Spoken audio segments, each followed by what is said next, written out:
العالمین والصلاة والسلام على سید الانبیاء والمرسلین وعلى آلہ واصحابہ واہل بیتہ ومن تبعہم اجمعین ولعنۃ اللہ علی اعدائہم من الکافرین المنافقین المرتدین الی یوم الدین اما بعد فاعوذ باللہ من الشیطان الرجیم بسم اللہ الرحمن الرحیم سبحان الذي أسرى بعبده ليلا من المسجد الحرام إلى المسجد الأقصى وقال النبي صلى الله عليه وسلم الجهاد ماز إلى يوم القيامة صدق اللہ العظیم۔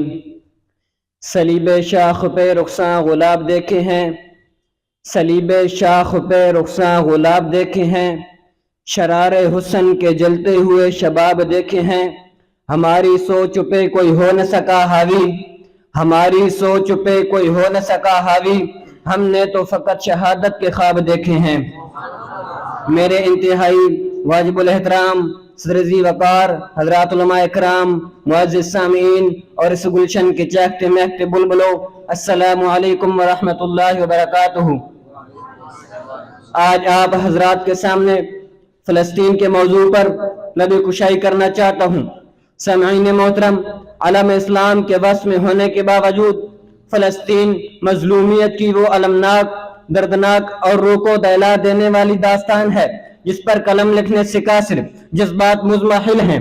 ارض مقدس کے خون سے لکھی جانے والی تاریخ نہیں بلکہ تقسیم ہند کلمہ کی بنیاد پر پاکستان کے وجود میں آنے والے سال 29 نومبر 1947 کو جب فلسطین کی تقسیم کا منصوبہ بنایا گیا، پھر آئندہ سال اسرائیل کے قیام کا اعلان کر کے نہ کہ پوری امت مسلمہ بلکہ پوری عالم انسانیت کی پیٹھ میں ایسا خنجر گھونپا گیا ہے، اس سے بہنے والا خون وقت گزرنے کے ساتھ ساتھ ایک ایسا ناسور بن گیا ہے جس سے نجات کی دور دور تک کوئی صورت نظر نہیں آتی۔ الغرض پاکستان کے وجود میں آنے کے بعد ابتدا سے ہی یہ یہودیت کو کھٹک چکا تھا۔ اس کا اظہار اسرائیل کے ایک وزیر اعظم اپنے انٹرویو میں کر چکے ہیں۔ ان کا یہ کہنا تھا، ان کا سب سے بڑا مقصد اسلامی ایٹمی قوت کو ایک مضبوط ریاست سے بننے سے روکنا ہے۔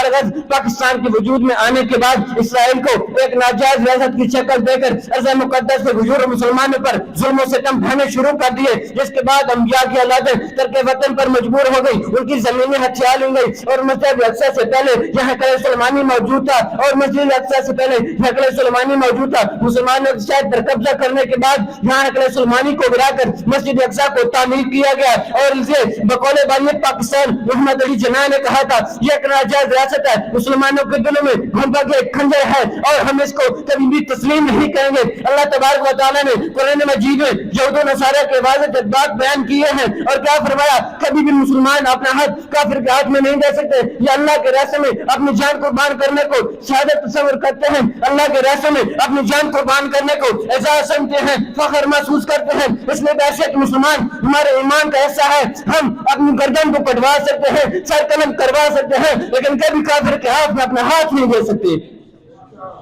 سامعین محترم، اسرائیل کے خلاف فلسطین کے چھوٹے چھوٹے معصوم بچے اپنے ہاتھوں میں پتھر اور غلیلے لے کر کھڑے تھے۔ ایک طرف اسرائیل کے ٹینک اور توپے۔ جب دنیا والوں نے یہ منظر دیکھا تو دنیا والوں کو یہ بات بہت عجیب لگی۔ ایک طرف فلسطین کے چھوٹے چھوٹے معصوم بچے، ایک طرف اسرائیل کی ٹینک اور توپے ہیں۔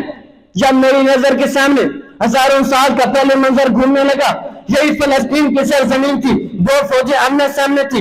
ایک ہی کمان جالوت کر رہا تھا جو وقت کا بڑا ظالم اور جابر حکمران تھا، دوسری طرف اللہ تعالیٰ کا نیک بندہ طالوت تھا اور جالوت کے پرچم تلے 80,000 کا لشکر جرار تھا۔ وہ طاقت کے نشے میں جب میدان میں اترا، اپنے مدد مقابلے کو پکارا، اس کے مقابلے میں ایک داؤد نوجوان لڑکا آیا، اس کے ہاتھ میں کیا تھی؟ ایک کھوپیا ڈوری کیوں کہتے ہیں، جس کے پتھر لپیٹ کر دشمن کی طرف پھینکا جاتا ہے، وہ آج کی گولی کا کام کرتی تھی۔ جب جالوت نے نشے میں آ کر اس پر طاقت کا وار کیا، اس نوجوان نے اپنی پھرتی سے اس وار کو ضائع کر دیا۔ وار ضائع کرنے کے بعد اس کی آنکھ پر پتھر مارا، جس کو اس کی آنکھ ضائع ہو گئی، جس سے دوسرے وار کی مہرت نہ مل سکی۔ لیکن میرے بھائیو، یہ وہ مقام ہے جہاں عقل والوں کی اگر کام کرنا چھوڑ جاتی ہے، دانشوروں کی دانش آنکھوں خوف کے ہمارے آنکھوں پر ہاتھ رکھ لیتی ہے، جہاں عقل کی بریکیں فیل ہو جاتی ہیں، وہاں سے جنون قوموں کی لگام تھام لیتا ہے۔ یہ وہ مقام ہے جہاں عقل والوں کو ان کا کام کرنا چھوڑ جاتی ہے اور دانشوروں کی دانش خوف کے مارے آنکھوں پر ہاتھ رکھ لیتی ہے۔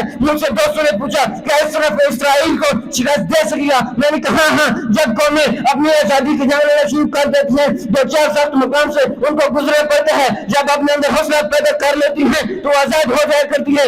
اس لیے آج کے نوجوان سے کہتا ہوں، اٹھ شہر مجاہد ہوش میں آ، تعمیر خلافت پیدا کر، کیوں فرقے فرقے ہوتا ہے، اب ایک جماعت کو پیدا کر، تو بھی ترقی دنیا میں اسباب تجارت پیدا کر، قارون کی دولت ٹھکرا دے، عثمان کی دولت پیدا کر، اسلام کے دم تو بھرتا ہے پھر کفار سے کیوں ڈرتا ہے، یا پھر اسلام کا نام نہ لے، یا پھر شوق شہادت پیدا کر اور دل سے کہہ کر آ، گھبرائے نہ، حالات بدلنے والے ہیں، جو کانٹے بن کر آئے تھے وہ لمحے تیرنے والے ہیں، مظلوموں کی راہوں میں شولوں کی راہیں تیرنی ہیں، رجال کا فسیادوں پہ اب گرمی سلنے والے ہیں، ہمت نہیں طوفانوں میں جذبوں کو ہمارے روک سکے، ہم سے جتنا الجھو گئے ہم اور مچلنے والے ہیں۔ وآخر دعوانا الحمدللہ رب العالمین۔